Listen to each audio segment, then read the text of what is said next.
नमस्कार साथियों, निर्माण क्लासेज अयोध्या में आपका हार्दिक स्वागत है। आपराधिक समस्याओं में एक नया दृष्टांत, नए केस के साथ मैं आपके सामने हूँ।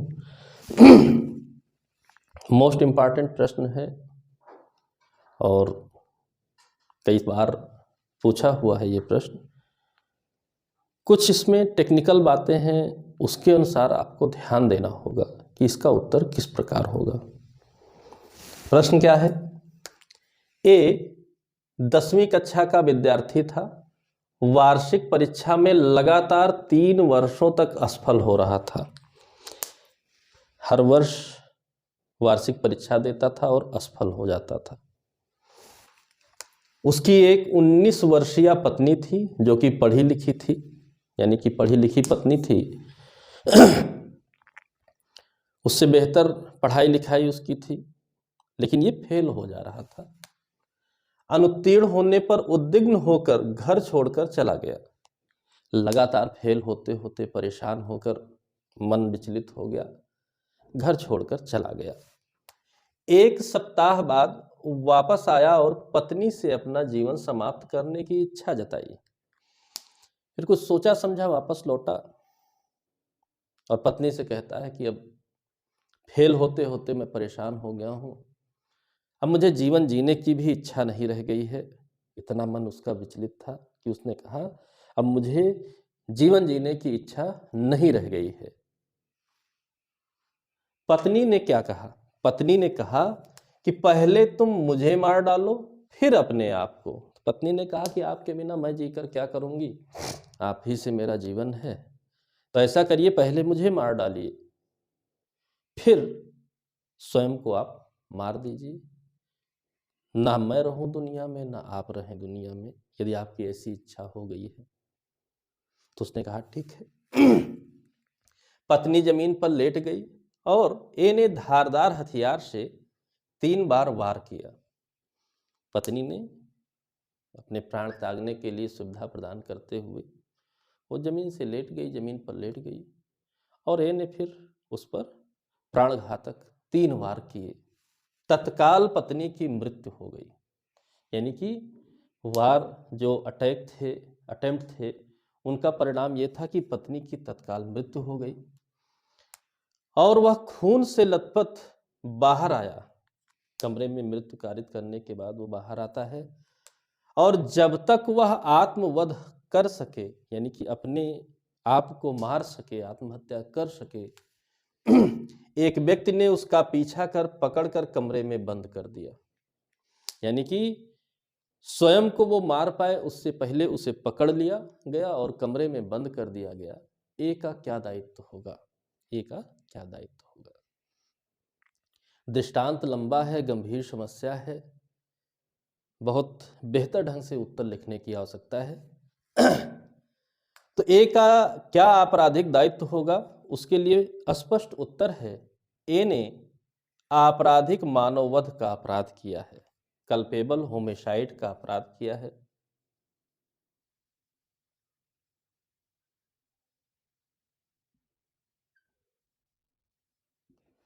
ठीक है, आपराधिक मानववध का अपराध किया है। अब बात आती है क्यों ऐसा कहा जा रहा है कि आपराधिक मानववध का अपराध किया है, तो इसको हमें देखना पड़ेगा, कारणों सहित हमें उत्तर लिखना रहेगा। तो क्या हम उत्तर लिखेंगे, कैसे लिखेंगे, किस धारा के अंतर्गत आता है? ठीक है, तो आपराधिक मानववध के अपराध का दोषी है तो कल्पेबल होमिसाइड आप जानते हैं, ठीक है, सेक्शन 299 में परिभाषित है और इसके लिए जो दंड दिया गया है, ठीक है, वो सेक्शन 304 में दिया गया है, 304 में दंडित किया जाता है। अब बात आती है कि 299 की परिभाषा के अनुसार ये दृष्टांत हमारा स्पष्ट होगा, तब हम आपराधिक मानववध के लिए दंड देंगे या कुछ और भी सोच कर चलना है।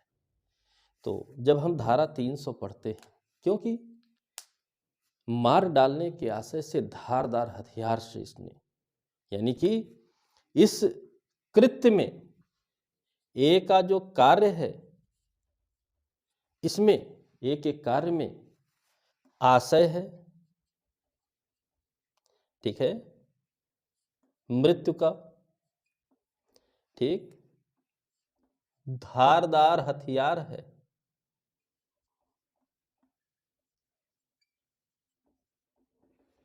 इसका मतलब हत्या के कंटेंट पूरे हो रहे हैं, यानी कि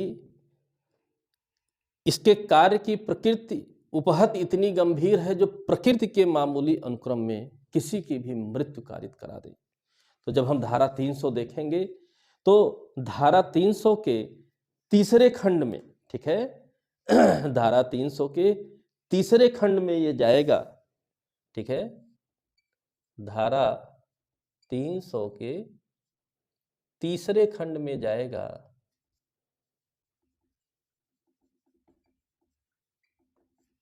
जहां पर ये हत्या की बात हो रही है।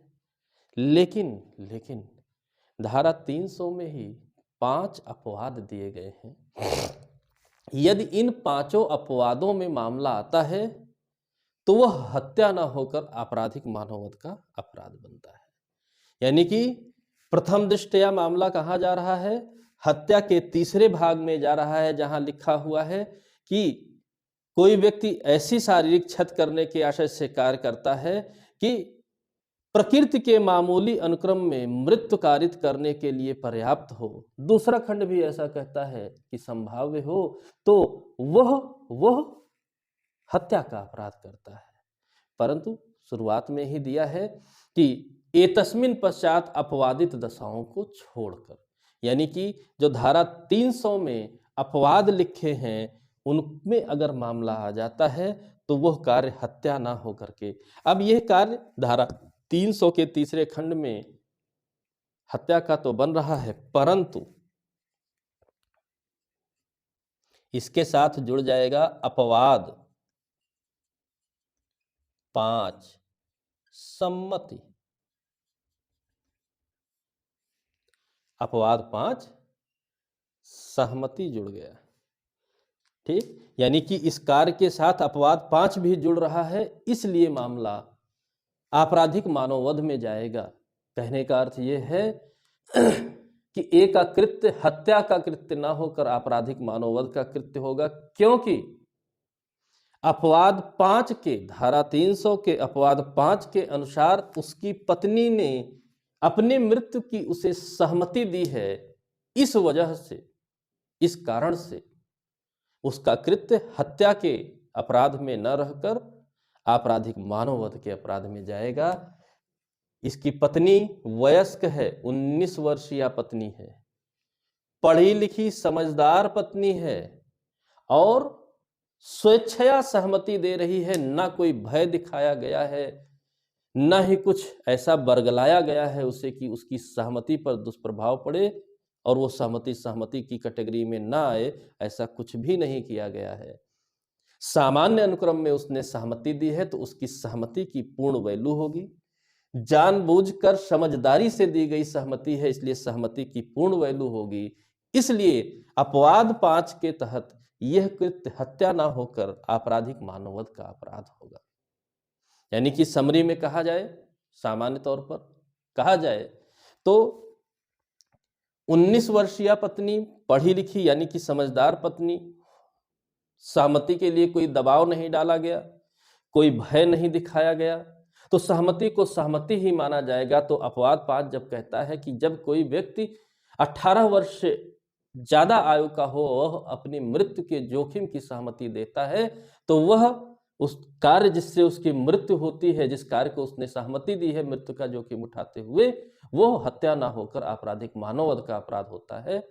इसलिए इस दृष्टांत में भी ए ने पत्नी पर जो वार किया है और पत्नी की जो मृत्यु हुई है उसके लिए आपराधिक मानववध में दंडित किया जाएगा, हत्या के दंड इसे नहीं दिया जाएगा, क्योंकि मामला 5वें अपवाद में आता है।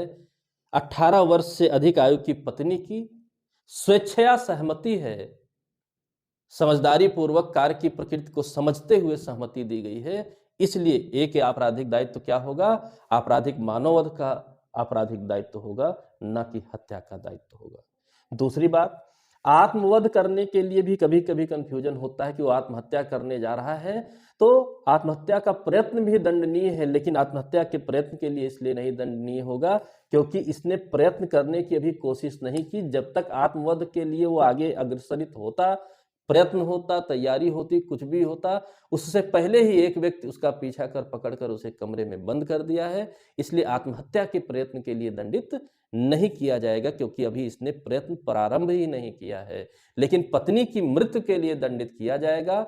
मामला धारा 300 के 5वें अपवाद में आने के कारण हत्या का ना होकर आपराधिक मानववध का अपराध होगा। इसलिए इसे धारा 304 में आपराधिक मानववध के लिए दंडित किया जाएगा। यही एक आपराधिक दायित्व होगा, बहुत सरल भाषा में। ठीक है, एक बार फिर से सुन लीजिए क्योंकि प्रीलिम्स, मेंस, सामान्य जानकारी हर जगह ये बहुत इंपॉर्टेंट है। बहुत बार ऐसा कुछ कृत्य हो जाता है, कानून की जानकारी नहीं है तो आप ऐसी गलतियां कर लेते हैं। सहमति का मतलब यह नहीं कि पूर्ण बचाव मिल जाएगा, सहमति में आंशिक बचाव मिलता है, इस रूप में भी आपको जानना चाहिए। तो समरी अगर कहा जाए कि आप व्यथित हो, अपनी जान देना चाहते हो, साथ में किसी की जान ले लिए उसकी सहमति से, तो आप दायित्व मुक्त नहीं हो कि उसने सहमति दी है, या आप इतना मेंटली इस कैटेगरी में परीक्षाओं में फेल होकर ऐसा कदम उठा रहे हैं, तो इस कैटेगरी में आप नहीं आ गए हैं कि आपको छोड़ दिया जाए, आप मानसिक रूप से विक्षिप्त हो गए हैं। जीवन है, चलता रहेगा, परीक्षाएं होती रहेंगी, मेहनत करिए, पास होइए। फेल होने का ये तात्पर्य थोड़े है कि आप अपने जीवन को या किसी अन्य के जीवन को समाप्त कर देंगे। ठीक है, यानी कि फेल होने से जो ये व्यथित था, इसकी यह व्यथा इस स्तर की नहीं है कि इसे साधारण अपवादों का भी बचाव मिल सके। और सहमति ऐसे कार्य के लिए दी गई है कि धारा 300 के अपवाद 5 का तो बचाव पाएगा, लेकिन साधारण अपवादों का बचाव नहीं पाएगा।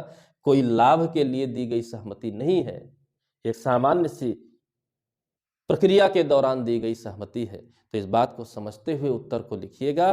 और संबंधित जो वाद है यह है दशरथ पासवान बनाम बिहार राज्य 1958 का केस है। यानी कि ये फैक्ट कहां से लिए गए हैं? दशरथ पासवान बनाम बिहार राज्य 1958 के वाद से लिए गए हैं। तो इस बात को ध्यान में रखिएगा। ठीक है, इस बात को ध्यान में रखेंगे, आसान हो जाएगा। ए परीक्षा में फेल हो रहा है, लगातार व्यथित हो गया है, खुद मर जाना चाहता है, लेकिन इसकी वयस्क पत्नी है जो कहती है कि आप मरने से पहले मुझे भी मार दीजिए। तो अपनी पत्नी को मार देता है। जब तक स्वयं को की मृत्यु कारित करता तब तक पकड़ लिया जाता है। प्रयत्न भी अभी प्रारंभ नहीं किया था। और इसके कृत्य का प्रत्यक्ष परिणाम है कि पत्नी की मृत्यु हुई है। तत्काल घातक, इतने घातक वार थे कि तुरंत मृत्यु हो गई। मामला हत्या का बनना चाहिए था, लेकिन नहीं बनेगा क्योंकि उसकी वयस्क पत्नी ने सूझबूझ के साथ सहमति दी थी, अपनी मृत्यु का जोखिम उठाया था। इसलिए धारा 300 के अपवाद 5 सहमति के बचाव को वो प्राप्त करेगा। परिणामतः इसे हत्या के लिए न दंडित कर आपराधिक मानववध के लिए दंडित किया जाएगा। धारा 304 में ये दंडित होगा। आशा करता हूं आपको समझ में आया होगा। किसी प्रकार का कंफ्यूजन है या कोई बात है तो आप बताइएगा। दशरथ पासवान का केस जरूर याद रखिएगा, दशरथ पासवान बनाम बिहार राज्य 1958। फिर आपको पूरा नंबर मिलेगा, कोई कमी नहीं रहेगी। ठीक है, अगले किसी और समस्या के साथ आपकी समझ में पुनः रहूंगा। तब तक के लिए जय हिंद, जय भारत, धन्यवाद।